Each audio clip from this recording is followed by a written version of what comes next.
Panguva ine zviratidza kuti nyika iri kufara after vaona Bomushogeza adzoka aissue his address ingakanzi the return.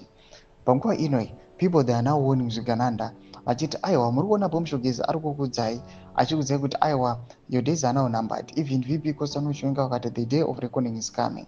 Sanapinda mashoko atakuona kuti aiwa vanhu vakuto attack Zvigananda especially pahendo yeX. Panguva ine zvinonzorodza kuti aiwa vanhu vari kunyatsoona kuti Zvigananda awa zviri kunyatsoita zvazvinoda nenyika noti kusubscribe or like on the bell icon. Tipinda panapa pahendo yaEdimwe nobuda chiposta this picture amuri kuona ne mnangagwa sons naChivhayo kudanyora achiti General Chwenga said the day is coming. All of a sudden Comrade Geza resurfaces. Zvigananda are living on a borrowed time.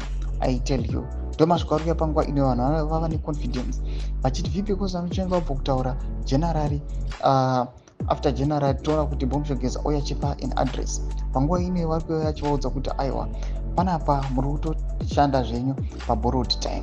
Nguva yenyu yapera Zvigananda. Change is now coming. Panapa toona kuti vanhu vambva post another post yamuri kuona yetag mark yamuri kuona inobuda nyora chiti Chwenga continues with unspecified threats.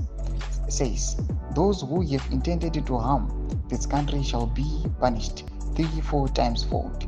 Mashoko ari kunokotsi vipi Kosano Chwenga panguva ino ari kuuya achipa mawarning kune Zvigananda kuti aiwa chipesai zvamuri kuita but you must bear in your mind kuti aiwa pane zviri kuda kuitika.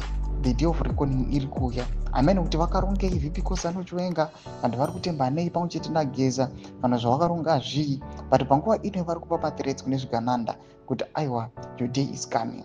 Yes, munokwanisa kuuya mune mapowers kana mune malinks kana muri politically affiliated but panguva ino vipi Kosano Chwenga naBomushogeza vari kudza Zvigananda kuti aiwa time is up. Chiitai muchiregera zvamuri kuita izvi. Noda kuti kana tinge tachizouya aiwa amene kuti vachasangana naye. Imbotedzai mafunguro enyu muri kudi pamusoro pechitiko ichi. Mapinda comment section medu dzamafunguro enyu. Subscribe or like pamwe chete on the bell icon.